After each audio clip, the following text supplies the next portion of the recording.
Well, we don't have the first female president, but we have our first female guest co-host. Comedian Martha Chaves is here today on The Point.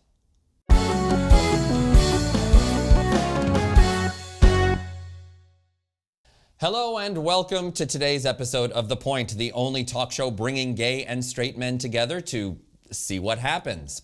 And today is a special edition of the show. Frankly, we are exhausted from the past week watching election coverage and punditry that came afterwards. So today's show is going to be a little bit shorter than usual.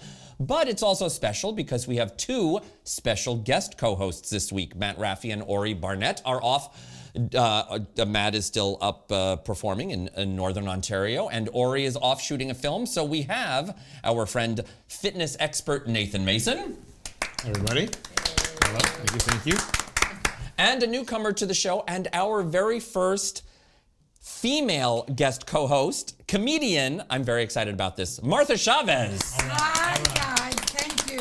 I would have worn my pantsuit, but I was too devastated. To make us feel better, can we just call you Martha Clinton? Just so that we have a Clinton female first, Martha, please. that's Martha Rodham Chaves for you. Oh, okay, right.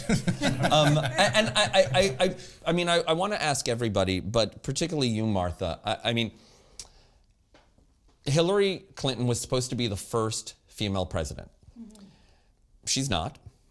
What? Yeah. Oh my God. It's crazy, right? Trump won. He won despite all of the racist, xenophobic, anti-immigrant things that he said. I mean, his first day that he announced his campaign, Mexicans are rapists and criminals. You're originally from Nicaragua. Yes. How did you react to the Trump win? I haven't recovered yet. And I live in Canada. I have nothing to do whatsoever with the United States. But being a Latina... Well, you traveled. You've performed in the States. Yes, but being Latina, being a lesbian, and being a fat woman, I feel personally very offended. Because in his agenda, I am mostly a 4, maybe a 2. You know what I mean? That's a triple threat. I am the trifecta of hatred The triple threat. against women. But it's just like everything distorted. It's like the kingdom of idiots. We saw it with Rob Ford. The former mayor of Toronto. Well, I saw it in Guatemala. They elected a comedian, a sketch comic, who up to 2014 was doing blackface. That's their president now. They elected a comedian? A comedian, and when he said, Jimmy Morales, and when he said his speech, he did not give a line that he was a comedian. So I was imagining, because a comic will always try to say something funny. Imagine that when he went back home, I told them that I was going to stop corruption to his wife, Then the peace in Colombia, the referendum for peace in Colombia, they said no. Who says no to? So I think there's you're kind of making the point that this is a trend, and of course we're all looking at Brexit, the Brexit vote in the UK. Do you feel in your travels a rise in anti? Yeah. Anti. I felt it in where I haven't been. I'm going to the States on the 17th, but I haven't been in there. But I performed in Niagara Falls recently, where there is buffalo right there. Right. And I was hosting, so I'm not. When I'm hosting, I try to leave the table pleasant for the other comics. That's my job. But I asked the audience if there were Trump supporters, and there were some. And I was scared, not scared that it will hurt me, but scared to create a controversy and poison the energy for the other comics. But then I told them, well, it's not me. I didn't draw first blood. It was him who talks about the Latinos, who hates fat women, who hates gay people. It is him. So then they change. With me, they were more open. Oh, really? Oh, it's interesting though that you said something because it reminded me of how I felt. Which when Trump won, when I was watching TV, I felt like I was back in junior high school or something, and the bullies were now running the schoolyard. Yeah. I felt bullied. How did other people react to the Trump win? I thought it was crazy because, like, I was like, oh, it's gonna be dope shit. It's not dope shit because, like, no, it's people like voting against their interests. Like, I feel like a lot of the people don't understand what they're voting for. Like, you have the poor white people, right? They think that they're gonna be helped by a lot of things, like, oh, stop immigration. Like, you didn't want to stand outside of the Home Depot. Like, you don't want that job, right? That wasn't your job. Like, they're not gonna steal your job, right? Like, it's crazy. Now, Tito, you actually, you said, you made a statement to me about, like, how can this even, you were sort of dumbfounded by the whole thing. How are you feeling about it now? Oh God, I don't know. It took me the whole next day after I found out, and it was just like, I couldn't stop thinking about it. It was really weird because usually I don't care about this stuff, but I stayed up. I woke up at like 4 a.m. to find out who won. And it was just like mind-boggling. And then all the stats that come out after, like 52% of white women voted Trump, and it's just and 14% of LGBT voters voted for Trump. Can I contribute about the women vote on that? Yeah, 52% of white women voted. Know what? Well, first, that shouldn't be a surprise because as women are divided, the patriarchy.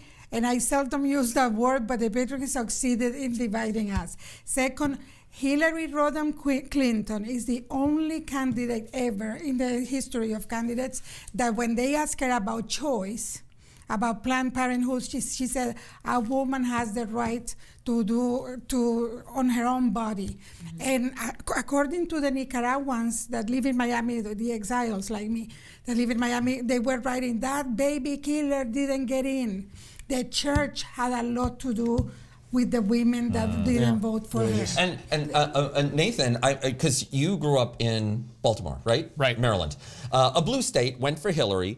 But now you see not just the protests, the Not My President protests, and you also see the Trump voters who are, or the deplorables, that segment of the Trump voter who are now, spray painting swastikas on school buildings and stuff. I mean, what's happening with our? I don't know. I mean, I was shocked, and I wasn't really shocked at the fact that Trump got elected. I was just shocked at the fact that the state of America had actually put someone like that in there. They wanted that much change. They're, the state of what the people are really thinking. And they're I guess just totally sick of the whole Democratic, nothing happening regime. And just they wanted change so bad they had to put that person in front. It was shocking to me to hear. But they're regressing, like they're not. And this is if there is any, and I mean this, if there is anybody watching right now who is obviously nobody on this panel was rooting for Donald Trump to win. I want to understand how you can vote. I mean, if you agree with him on the racist and the homophobia and the xenophobia, I get it. Wait, why were they watching this? But I don't know. They're probably not watching this. Probably not. Probably not watching. But if you were a Trump supporter, how? Why? Email us, please. Let me know. I want to understand this so that it doesn't happen again. Well, here's something before you get into that. Just to jump off of the point Nathan was making. Like what is happening in your country is also happening here. Like the Canada. Thing that upsets me so much. I mean, there's so many things that upset me so much about these things, and I'm a very positive person. I was talking with a colleague, and she was at a conference the day after Trump won, and our office is very supportive and open and loving. It's a very wonderful place to work. And we all have very similar sort of mindsets, and very open, inclusive to whatever you are or want to be or that kind of thing. But she was at this conference and it was the day after, and already it had given license to these people to be sexist and misogynist and homophobic and just terrible human beings in that office place in Canada.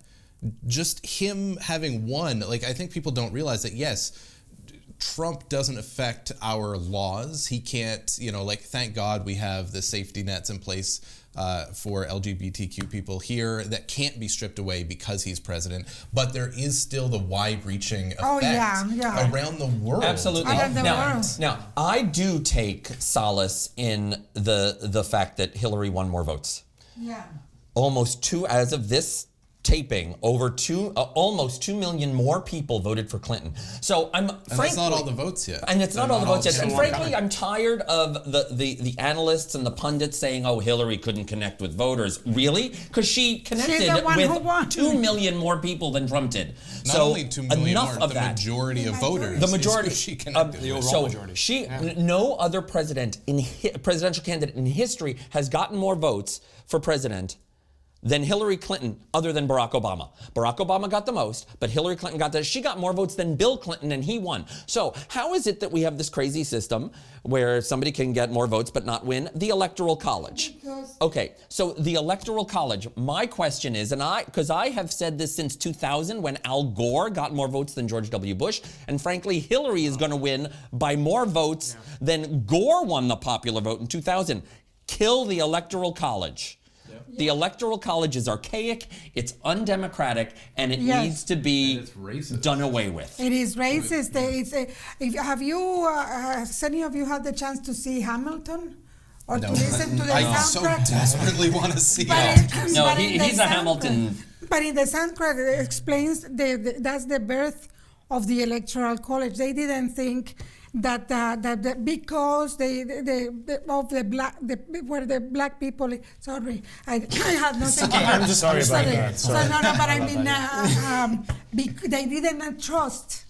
They didn't trust the commoners. The people to win, especially they didn't trust black people. Is something based on slavery, and I didn't know anything about this. But thank God for the election. I went to check what that is, and it's really an archaic and racist and it was to institution. reserve racism was the whole point, was because they knew that the North would always win in an election over the South because the majority, they had all of the slaves who didn't count as votes and couldn't vote. It gets into a whole 5/8 amendment thing, and so that was the whole reason, was that, well, people are only going to vote for those northern states and their crazy ideas of all people are equal and we shouldn't own human beings and all of that. How can we compete with that? Mm-hmm. So it was a concession. It was a thing saying, hey, let's. But in terms of how it works right now, it's weighted towards rural states. So you have all these rural states: Wyoming, North Dakota, South Dakota, Montana, Idaho, blah blah blah. The Electoral College represents those voters in bigger numbers than it does urban states. California, the most populous state in the country, 55 electoral votes. If you do the math based on the population, each electoral vote in California represents 700,000 people. Wyoming, the least populous state, 3 electoral votes. You think, oh, it's only 3 electoral votes. But each electoral vote in Wyoming represents 200,000 people. So why should an electoral vote in Wyoming represent 200,000 people, but California only represents 700,000 people? How is that fair to the people of California, of New York, of these states that have a lot of people? Revolution. Right. That's what we have to. What are people saying in defense of this? And those little states are the Trump states. They're not. I feel like if you go and say that, it's like, well, I mean, that's our system. I mean, the thing. They're so rooted in this is the way we've always done it. Everything was perfect, or at least now people think everything was perfect, which it was not. In modern history, the only time the president has gotten fewer votes than the loser was in 2000. Yeah. Al Gore, George W. Bush, and this time. And both times the loser was a Democrat. The Democrat got more votes. The Republican won anyway. So what does that mean? Does that mean that any call to overturn the Electoral College will not be bipartisan? Because the Republicans are saying, well, we can win the White House without the popular vote. They have the Senate, they have the Congress, they have the White House, they have complete control. That's why another one is the Second Amendment. Now that people have drones, that you can buy a drone. Can you have except the Second Amendment's going to now become you are required to bear arms, not you have the right to bear arms. No, because now every vote counts. Every vote really counts. What would be so ironic that Trump is the one who takes the guns from people. because now they always fear that Obama will come for their guns, and we gotta keep our guns, because if the government come from our guns, if the government of the United States come for your little tiny guns with their nuclear weapons, you have no chance. But now he may because he thinks the populace is Democrat against him. He may. A quick question though, and then we have to wrap. Michael Moore said the way Democrats will win in the future is by electing a celebrity, not the most qualified candidate, but a celebrity, somebody who feels people's pain the way Trump did. And he said, why not Tom Hanks? Why not Oprah? Don't take our Tom Hanks No. away from us. We need him in movies. We need him around on Instagram. You can have Oprah. Yeah. I think it's like when you look at people that, again, like, I don't think they understand what they're voting for, right? No. They look at one thing like, oh, gay people can't get married. I don't like that. Okay, I'm gonna get poor, but at least gay people can't get married. Like, you know, that. So if Oprah says to them, gives them bright and shiny messages that get them all riled up, No. is that the answer? I think hatred, like if you kept on Twitter the way I keep, that I have absolutely no life. When I go on the road and I am always checking, if you kept like if you kept seeing the vitriol, even I was like and they hire all of this, it's like if Goebbels in Germany, he would have had internet and internet trolls. But I mean, Tito brought up the point of Beyonce running for president. I mean, should Beyonce run for president? And if she did, would she win? No. I would vote for her. She has a vagina. She wouldn't. But here's the thing: Hillary Clinton was the president I would even vote that for we Kanye needed, over not Trump. the I wouldn't vote president for we Kanye. deserved. Frankly, it needs to be Michelle Obama 2020. Yes. Or Elizabeth Warren. I'm Yeah. kind of thinking Elizabeth Warren this time. If only Schwarzenegger was a Democrat, I would have voted. Yeah, he's a No, he was a Republican. He's a Republican. totally Anyway, vote he for can't him. run anyway. I know, he wasn't born on American soil. Anyway, we're not going to solve this today, but thank you, Martha, for joining us today. How can people find you online? The Martha Chaves with an S, not a Z at the end. Right. The Martha on Twitter, and Comedian Chaves, I think, on Facebook. Let me see my hashtag on We'll look it up. We'll put it up on the screen. Yeah. Is there an Alan Chavez? No, I'll show you. Yeah, they'll figure that out. They'll And Nathan, figure it out. how can people find you online? You can go on Instagram, Nathan H. Mason. At Nathan H. Mason. There you go. Well, thank you, Nathan. Thank you, Martha. Thank you. And we will see you next time on The Point.